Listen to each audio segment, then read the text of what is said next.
Olá, irmãos, nós voltamos e vamos continuar aqui então no livro de Lamentações, capítulo 5, dos versos 1 até o verso número 22. E nós falamos então no último áudio, ou no último vídeo, né, do verso de número. Paramos no verso 20. Paramos aí no verso 20 e eu procurei mostrar para os irmãos que as perguntas que Jeremias faz, o propósito dele é Deus. Ele quer mais de Deus. Ele quer conhecer mais a Deus.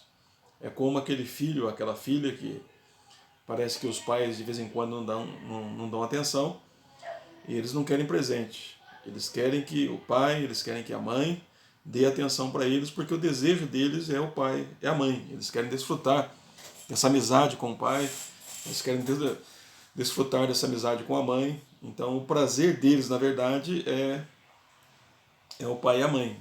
E eu usei essa ilustração para dizer que Jeremias, ele deseja acima de qualquer coisa, ele deseja Deus.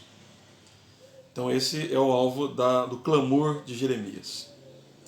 Então nós vamos continuar aqui, e diante já do que nós falamos. Então os irmãos observem aí no verso 20 que as perguntas que Jeremias faz são dirigidas a Deus e a preocupação dele é com Deus.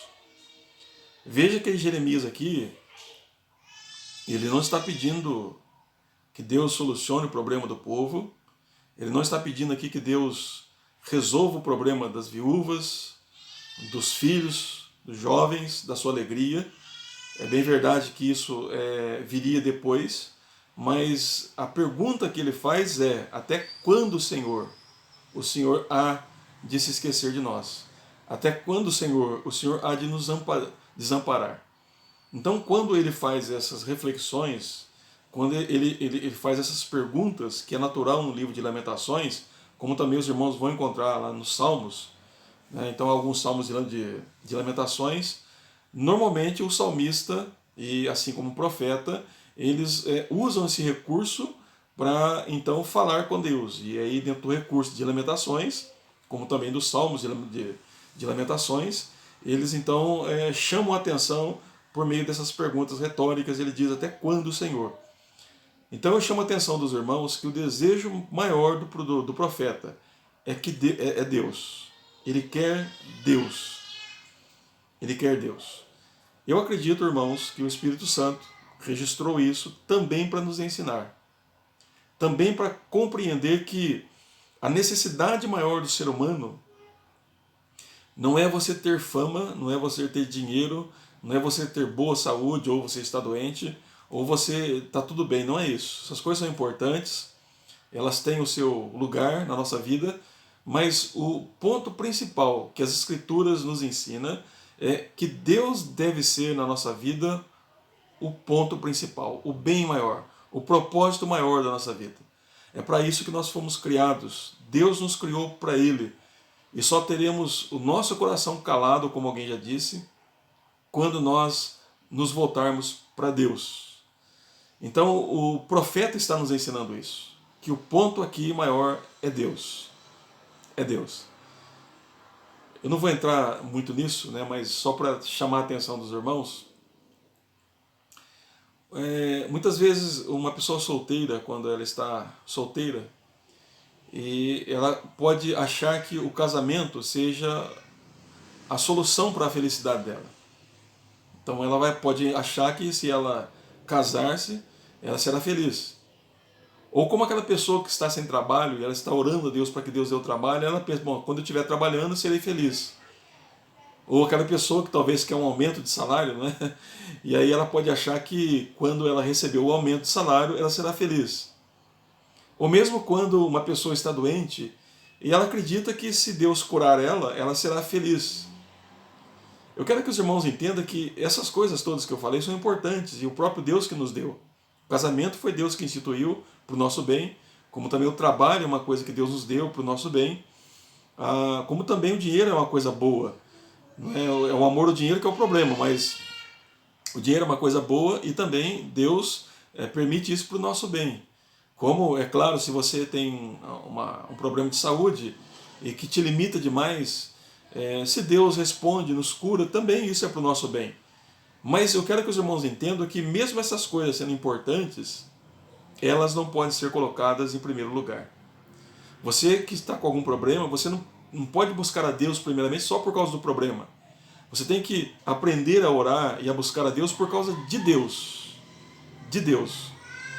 Para você que é pai, para você que é mãe, imagine uma coisa assim. Pense seu filho vindo buscar você só porque ele quer alguma coisa que você possa dar para ele, mas que ele não tem prazer em você. Eu acho que isso, para nós que somos pais, né, é uma coisa terrível, né? Que o seu filho só te busca porque ele tem interesse em alguma coisa. Não é diferente com Deus nesse sentido. Então, quando Deus nos dá e quando Deus tira alguma coisa de nós, é que o propósito de Deus é que nós tenhamos prazer nele, que nós venhamos a desejá-lo profundamente e plenamente. Então, Judá precisou aprender isso. O povo de Israel precisou aprender isso. Que o bem maior deles é Deus. Não é diferente para nós. Se o Espírito Santo registrou isso, e creio que registrou, e deixou para nós hoje, é para nós aprendermos que nós precisamos entender isso. Que o nosso bem maior, que o nosso prazer maior, que a nossa alegria deve ser Deus. Então eu oro por causa de Deus. Eu quero conhecer mais de Deus. Eu quero experimentar mais de Deus. Nós necessitamos infinitamente de Deus. Então é importante que nós aprendamos isso com o profeta Jeremias. Então, o verso número 21, veja o que o profeta pede para Deus. Ele diz assim: converte-nos a ti, Senhor. Os irmãos percebem aqui que o ponto é Deus. Ele diz: converte-nos a ti, Senhor. Eu penso, irmãos, que o profeta entendeu a natureza, ou aquilo que está no coração humano. Depois do pecado, nós entendemos que o coração humano se afastou de Deus. Aquele coração que foi criado para ser habitado, ser tomado por Deus, agora é um coração que foge de Deus, quer viver independente de Deus. E nós compreendemos que somente por meio de um ato poderoso de Deus, de um ato divino, de uma intervenção de Deus, é que um coração pode mudar. Que aquele coração de pedra se torne um coração de carne, ou um coração maleável. Aquele coração que é duro, que é rebelde, aquele coração que quer confrontar Deus e quer viver uma vida sem Deus. Esse coração precisa ser transformado, precisa ser mudado. E quem é que pode fazer isso? Somente Deus pode fazer isso. E o profeta compreende isso. Então veja que ele diz aí no verso número 21, converte-nos a ti, Senhor. Converte-nos a ti, Senhor. Então veja que o propósito do profeta, o pedido do profeta é que Deus então agisse e levasse eles novamente para o próprio Senhor, para o próprio Deus. Os irmãos percebem isso, que isso aqui é importantíssimo para a nossa vida. Então, muitas vezes Deus age por meio de ações complicadas na nossa vida para que nós venhamos a ter prazer nele, desejá-lo profundamente, querer ele acima de qualquer coisa. De qualquer coisa. Então veja aí que ele diz, converte-nos a ti, Senhor. Aí ele diz, e seremos convertidos. Renova os nossos dias como dantes. Então veja que a oração do profeta é para que Deus então conduzisse novamente este povo a ele. Nós sabemos, irmãos, que o arrependimento é uma volta para Deus. A conversão verdadeira é uma volta para Deus. Então, caminhamos pelos nossos caminhos, de acordo com a nossa mente, com os nossos desejos, com os princípios deste mundo, com as inclinações que Satanás muitas vezes coloca no nosso coração. Mas quando o Senhor age no nosso coração, nós voltamos para Deus. Então o profeta, ele clama a Deus para que Deus os transforme, os converta novamente para Deus, para Ele, para o Senhor. Para o Senhor. Isso aqui é um ponto importante, irmãos, para a nossa vida. Deus nos dá e Deus tira as coisas de nós e promove, muitas vezes, crises na nossa vida, para nós entendermos um ponto importante. Ele precisa ser o ponto principal da nossa vida. da nossa vida. Eu vou falar aqui de coisas difíceis.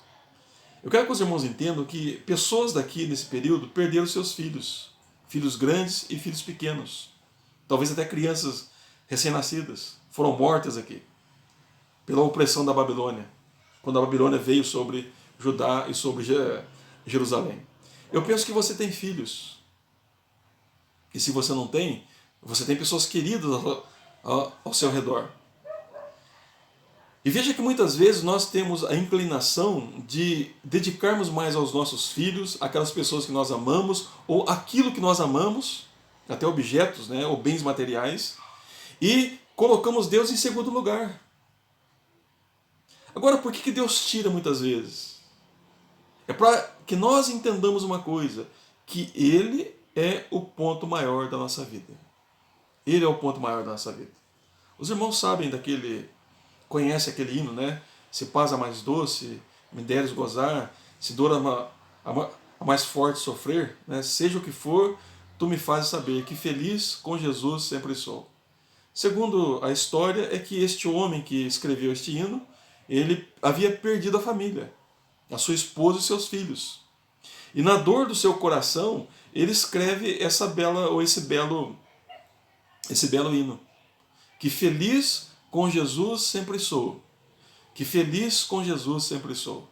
Então, ele ali expressa, de fato, o clamor de um coração piedoso, que o bem maior para ele, não que ele não amava a família dele, não que ele não se entristeceu pela família ter morrido, mas o ponto importante ali é que, apesar da família dele ter morrido, ele tinha o bem maior que é Cristo. Feliz com Jesus sempre sou. Eu sei que seu filho, a sua filha, são importantes para você. E é natural isso. Isso não é pecado. Como você que é casado, a sua esposa é importante para você. Mas eles não podem ocupar o lugar de Deus. Não podem ocupar o lugar de Deus. Veja bem, Deus nos dá filhos para que nós amemos mais a Deus. Deus vocaciona as pessoas para o casamento para que nós tenhamos mais alegria e prazer em Deus. Todo bem que Deus nos dá, Ele nos dá para que nós voltemos para Ele.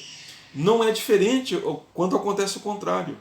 Quando há problemas, há dificuldades na nossa vida, Deus faz isto para nos chamar a atenção para Ele.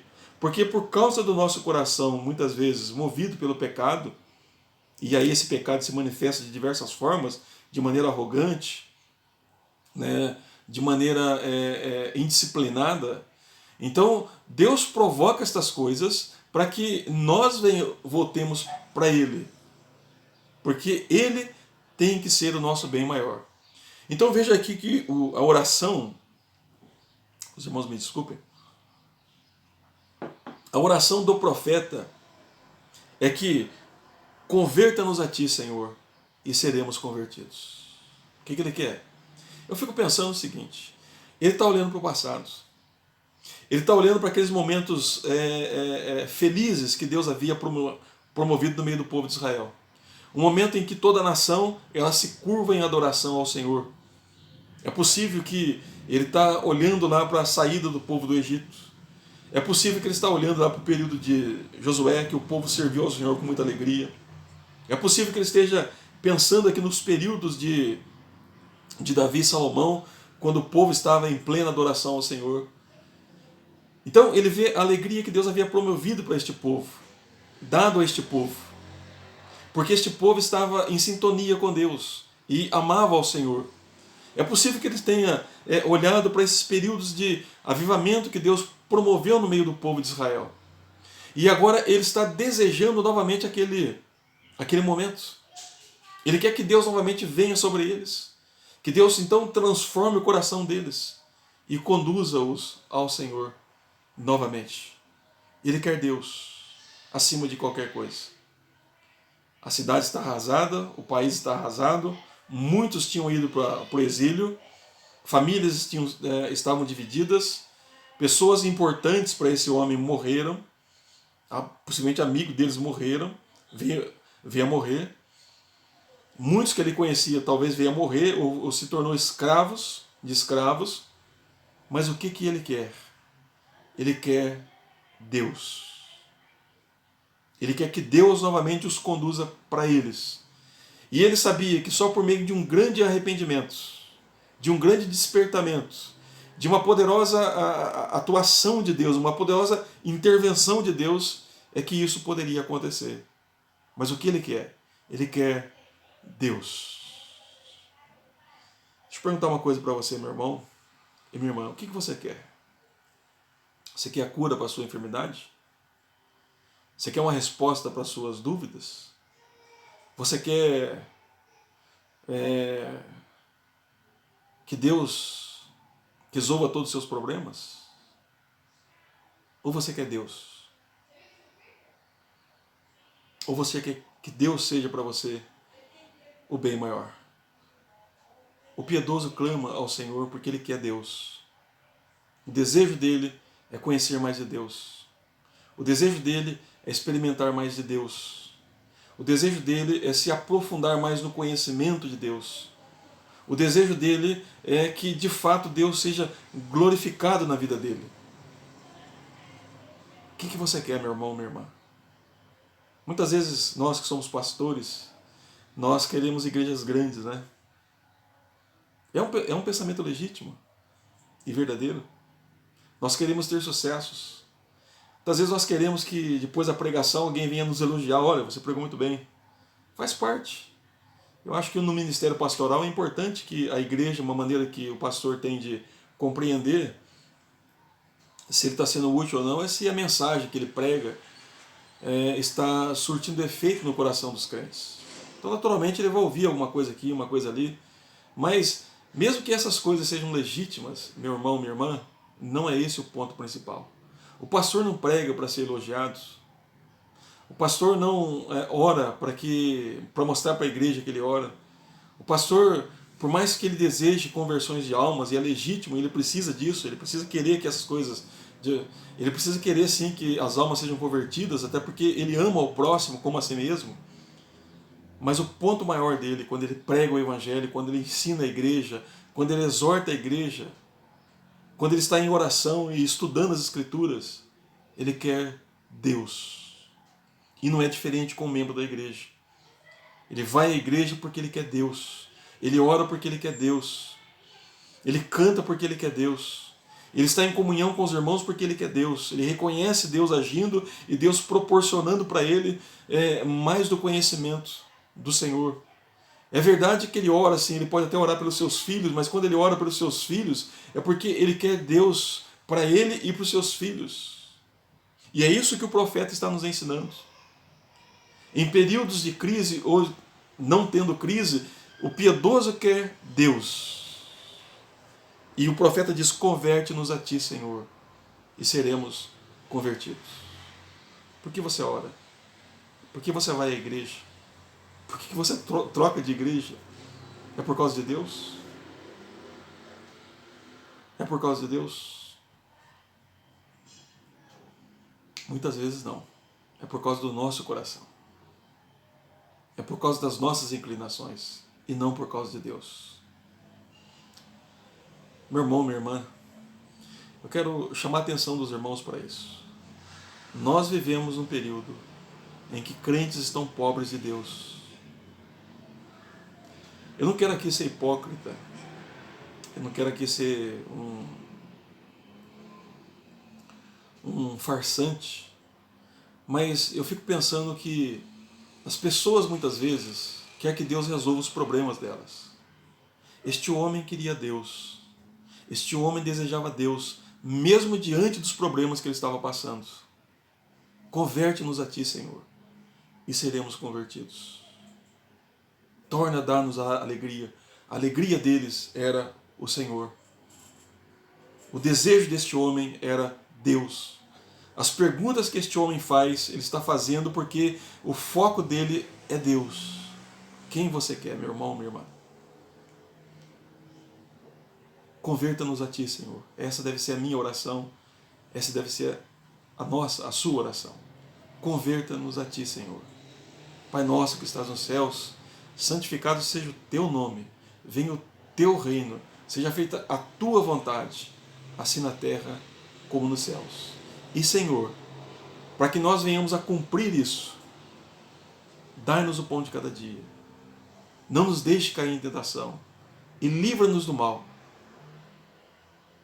para que nós santifiquemos o Teu nome, para que nós venhamos a fazer a Tua vontade, para que nós, Senhor, glorifiquemos a Tua pessoa bendita. Quando nós pedimos coisas secundárias para Deus, é porque o alvo primeiro nosso é que Deus seja glorificado em nossa vida. Em nossa vida. Quem você está querendo, meu? O que você quer? A cura do coronavírus? É legítimo. Mas por que você quer ela? Pense nisso. Pense nisso você como crente.